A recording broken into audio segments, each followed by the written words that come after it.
যত কথা রাখা ছিল এই বুকে জমা, তোমাকে জানিয়ে দিলাম ও প্রিয়তমা, ও প্রিয়তমা, আমার প্রিয়তমা। হ্যালো ফ্রেন্ড, আমি সতু বাছার এই ভিডিওতে কথা বলবো বাংলাদেশের কিং খান শাকিব খানের প্রিয়তমা সিনেমাটা নিয়ে। প্রিয়তমা সিনেমার রিভিউ দেবো মোট কথা। আগে একবার দিয়েছি, হ্যাঁ, প্রিয়তমা সিনেমাটা যখন রিলিজ পায় তখন একবার দিয়েছি। তখনের রিভিউটা আমি ঠিকঠাক করে দিতে পারিনি। কেন দিতে পারিনি তোমাদেরকে বলি। তা প্রিয়তমা ছিল একটা বাংলাদেশি সিনেমা, আমাদের কলকাতায় রিলিজ পায় অনেক পরে ভাই। তখন যখন প্রিয়তমাটা প্রথম ফার্স্ট সিনেমা হলে আসে তখনকার টাইমের কথা বলছি। আমাদের কলকাতার সিনেমা হলে আসতে অনেক লেট করে। তা আমাদের বাড়ি থেকে যে হলে প্রিয়তমা সিনেমাটা রিলিজ পায় আমাদের কলকাতায়, আমাদের বাড়ি থেকে অনেকটা দূরে। তা আমি একটা মানে ফেক ওয়েবসাইট থেকে প্রিয়তমা সিনেমাটা দেখি, তা কোয়ালিটি ভাই অতটা ভালো ছিল না। তাই তখনকার টাইমে দাঁড়িয়ে তাও ওই কোয়ালিটি খারাপ, মানে ওই সিনেমা দেখে আমি সিনেমাটা রিভিউ করি অনেক দিন আগে।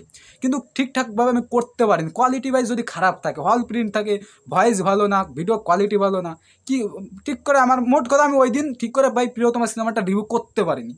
কিন্তু আজ আজ ভাই পুরো এইচডি কোয়ালিটিতে, দুদিন আগে, আজ বলবো না, দুদিন আগে আমি পুরো এইচডি কোয়ালিটিতে প্রিয়তমা সিনেমাটা দেখেছি ভাই। জবরদস্ত সিনেমা।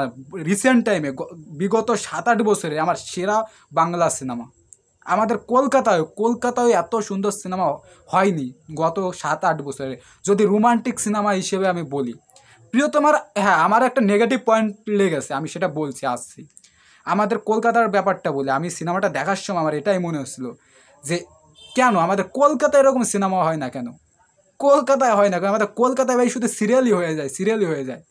তা প্রিয়তমা সিনেমাটার এবার রিভিউর কাছে আসি, কোনটা ভালো লাগলো কি খারাপ লাগলো এবার ডিটেলসে তোমাদেরকে শেয়ার করি ভাই। যেটা বলবো মন থেকে বলবো। এই সিনেমাটা আমি প্রথমে বলি, এই সিনেমাটার কিন্তু যখন মানে সিনেমাটা রিলিজ হয় অনেকে ভালো বলেছে, অনেকে খারাপ বলেছে, ঠিক আছে, কিন্তু ভালোর সংখ্যাটাই বেশি। যারা যারা খারাপ বলেছে, কেন খারাপ বলেছে সেটাই আমি ডিসকাশন করার চেষ্টা করবো, সেটাই আমি সিনেমাটা দেখার সময় খুঁজে বের করার চেষ্টা করেছি। দেখো, প্রিয়তমা সিনেমাটা 1 ঘন্টা 17 মিনিট, 2 ঘন্টা 17 মিনিটের সিনেমা। তার মধ্যে যে ভিলেনের যে কনভারসেশন, হিরো ভিলেনের মানে ভিলেনের পার্ট, সে হয়তো 40 মিনিটের মতন ভিলেনের পার্ট আছে। শুধু আমার যতটা ধারণা এই ভিলেনের সাইডটার জন্যই যারা যারা বলেছে যে প্রিয়তমা সিনেমাটা আমাদের অতটা ভালো লাগেনি, তাদের হয়তো সামথিং এই ভিলেনের সাইডটা তাদের ভালো লাগেনি। বিশেষ করে আমারও এই ভিলেনের যে কনভারসেশন, এই যে ভিলেন হিরো ভিলেনের টাসেল, মানে হিরোর দাদার সঙ্গে যে মানে দাদার বিজনেসের মানে পার্টনার, সে এই যে হিরোদের টাকা মেরে দেয়, হিরো দাদাকে মানে মেরে ফেলে, এই যে মানে কনভারসেশন হয় আর কি। এই এই এই পার্টিকুলার এই সিনটুক না আমার সত্যি বলতে তেমন একটা মানে সুবিধার মনে হয়নি। ভিলেনের সাইডটা, এই নেগেটিভ সাইডটা আর একটু স্ট্রং হলে ভালো হতো। আরেকটু যদি গ্র্যান্ড স্কেলে দেখানো হতো, আরেকটু লোকেশনে দেখানো হতো, তারপরে ভিলেনকে আরেকটু রাবড়িভাবে দেখানো হতো, তাহলে হয়তো জমে যেত। তা এই ভিলেনের সাইডটা যদি বাদ দিয়ে যদি রোমান্টিক অ্যাঙ্গেলগুলো দেখি না, জবরদস্ত সিনেমা ভাই। এই যে 1 ঘন্টা কত 1.5 ঘন্টার যে রোমান্টিক অ্যাঙ্গেলগুলো, ইতিকা এবং মানে এই যে আমাদের কিং খান শাকিব খানের যে রোমান্টিক সিন, সিনেমায় তো ইতি থাকে আর হিরোর নাম তো সুমন, হ্যাঁ, ইতি সুমনের এই যে ভাই রোমান্টিক সিনগুলো, জাবারদাস্ত জুটি ভাই, যা লাগছে না। স্ক্রিন প্রেজেন্স বলো, তারপরে ডায়লগ ডেলিভারি বলো, কমেডি পাঞ্চ বলো, জাবারদাস্ত। পিছনের ব্যাকগ্রাউন্ড বলো, মানে ভাই কমেডি এবং রোমান্স এত সুন্দর ওয়ার্ক করেছে, কি বলবো ভাই। এরকম রোমান্টিক সিনেমা আমি বললাম যে বিগত 7-8 বছর আমি দেখিনি। হ্যাঁ, বিগত 7-8 বছর আমি দেখিনি। আমাদের কলকাতায় শুধু সিরিয়াল হয় ভাই। আমাদের কলকাতার ইন্ডাস্ট্রি তো বাদই দিলাম ভাই, লজ্জা লাগা দরকার আমাদের কলকাতার ইন্ডাস্ট্রি। যে বাংলাদেশি ইন্ডাস্ট্রি আজ থেকে 10 বছর আগে তাদের বাংলাদেশি সিনেমায় একটা পাঁচ মারলে, ঠিক আছে, ডুস ডুস শব্দ হতো, 10 বার ঘুরে গিয়ে পড়তো। সেই ইন্ডাস্ট্রি এখন এই ধরনের সিনেমা বানাচ্ছে রোমান্টিক। মনে হচ্ছে যে আগে যত সুন্দর রোমান্টিক সিনেমাগুলো হতো, কমেডিগুলো দেখবে আগে, যে বাংলা সিনেমা বলো হিন্দি সিনেমাও বলো, তাদের ভাই মানে হাসতে হলে না, মানে জোর করে হাসতে হতো না। ওই ভিডিও ক্যামেরার সামনে ডায়লগ দিলে, কমেডি ডায়লগ দিলে হাসি পেত। আগে যত সুন্দর আমাদের কলকাতায় যে ধরনের সিনেমা হয়েছে হাসি পেত, কিন্তু আমাদের এখন এই ধরনের সিনেমা হয় না। হয় নাকি, পারে ভাই, রাইটার আছে, দম লাগে, ঠিক আছে, এই ধরনের সিনেমা করতে। সেই দমটা আসে শুধু বাংলাদেশি ইন্ডাস্ট্রির। প্রিয় বাংলাদেশি ইন্ডাস্ট্রি বললে ভুল হবে, শাকিব খান আর এবং প্রিয়তমা ভাই, মানে প্রিয়তমা বলি কেন, ইতিকা এখানে মারাত্মক পারফরমেন্স দিয়েছে এবং স্ক্রিপ্টও ভালো লিখেছে। হ্যাঁ, এই সিনেমাটা কার? হিমেল আশরাফ। হিমেল আশরাফের স্ক্রিপ্টও মারাত্মক জবরদস্ত লিখেছে, ঠিক আছে। ইতিকা বাল যে মানে যে ভুলভাল ইংরেজি বলছে ভাই, শুনলেই হাসি পাচ্ছে, শুনলেই হাসি পাচ্ছে। এবার আসি শেষের আধা ঘন্টা ভাই দেখার সময়, যখন ইদি মানে সুমনের বাড়ি গিয়ে বলে যে আমার বিয়ে হয়ে গেছে, ওইখানে যে কনভারসেশন বিল্ডিংয়ের উপরে, ভাই আমার চোখে এইখানে জল চলে এসেছিলো। শাকিব খানের ওইখানের অভিনয় পুরো সিনেমা জুড়ে পারফেক্ট ছিল। আমি তোমাদেরকে একটু সিন শেয়ার করি, তোমরা দেখো ভাই। এই সিনটুক দেখার সময় ভাই আমার এইখানে জল চলে এসেছিলো ভাই, এইখানে তোমরা দেখো আগে। বিয়ে করব, যা চলে যায় এখান থেকে, যা, কোনোদিন এখানে আসবি না, যা এখান থেকে। পিছনের ব্যাকগ্রাউন্ডটা শুনলে তো, ব্যাকগ্রাউন্ডের মিউজিকটা শোনো তোমরা, দরকার আবার পিছনে গিয়ে আবার শোনো ভিডিওটা, শুধু ব্যাকগ্রাউন্ডের আওয়াজটা শোনো ভাই। ওই যে মিউজিক ভাই, আমি রিসেন্ট টাইমে কোনো বাংলা সিনেমায় ওই ধরনের মিউজিক শুনিনি ভাই।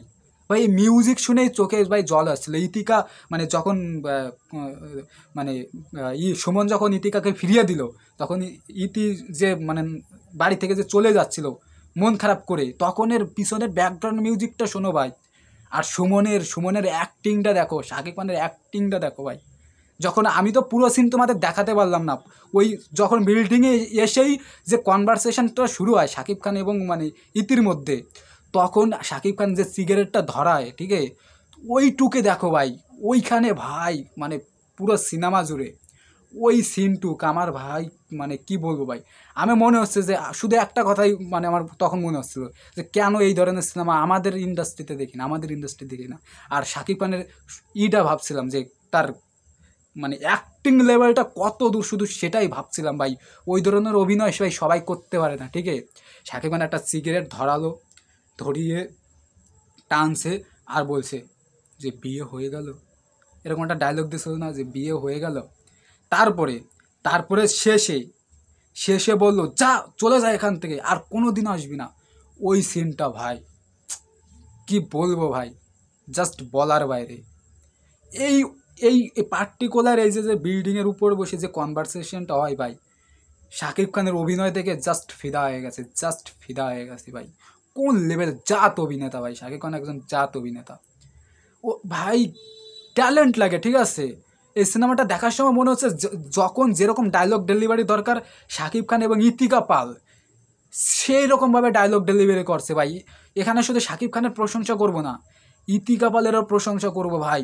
জবরদস্ত অভিনেতা ভাই, সুপারহিট জুটি বর্তমানে আমার দেখা সুপারহিট জুটি শাকিব খান এবং ইতিকা পাল।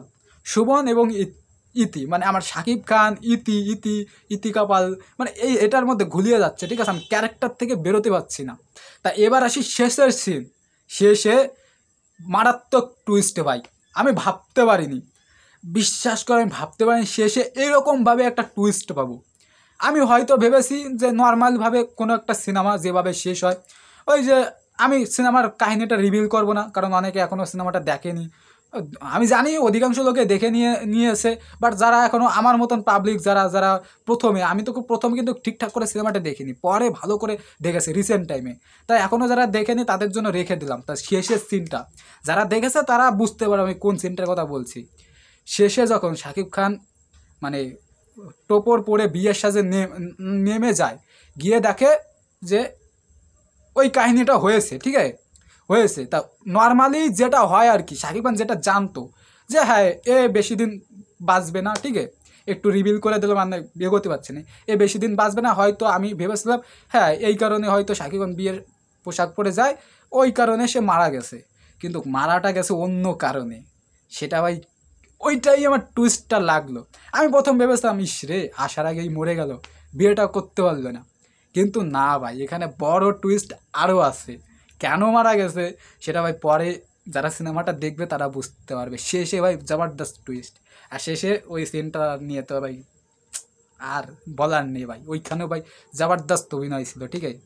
যারা রিয়েল শাকিব খানের ফ্যান না ভাই, তারা, আমি সত্যি বলতে আমি যে শাকিব খানের ফ্যান আমি সেটা বলবো না, ঠিক আছে, কিন্তু আমার যদি চোখে জল চলে আসে, আমার চোখে এই যখন ওই যে আমি আমার ভাই সত্যি বলতে কি ওই পার্টিকুলার ওই যে বিল্ডিংয়ের কনভারসেশনটা ওইটুকু আমার সব থেকে পুরো সিনেমা জুড়ে বেশি ভালো লেগেছে। আর তাছাড়া সবই ভালো লেগেছে, কিন্তু ওটাকে সবার আগে রাখবো। তা আমি ভাই আমি শাকিব খানের ফ্যান না, তাই আমার চোখে হালকা জল চলে এসেছিলো। আর যারা শাকিবিয়ান ভাই, তাদের চোখে তো জল আসবেই ভাই, তাদের চোখে তো জল আসবে। তা প্রথম যখন এই প্রিয়তমা সিনেমাটা রিলিজ পায়, অনেকে দেখলাম সিনেমা হল থেকে এসে কান্না করছে। আমার তখন একটু হাসিই পাচ্ছিল যে কেন কান্নার কি আছে ভাই, সিনেমা দেখে এসে হাউ হাউ করে। এখন বুঝলাম ভাই, এখন বুঝলাম যারা রিয়েল শাকিব খানের ফ্যান, যারা ফ্যান, তাদের চোখে জল তো আসবেই ভাই।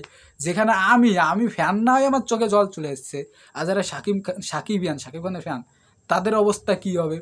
তাই এখন সেই তাদের ফ্যানদের ইমোশনটা আমি বুঝতে পারছি, ঠিক আছে, যে কেন তারা সেদিন কান্না করেছিল হল থেকে বেরিয়ে। তা প্রিয়তমা সিনেমাটা যারা যারা দেখোনি দেখে নাও, জবরদস্ত সিনেমা।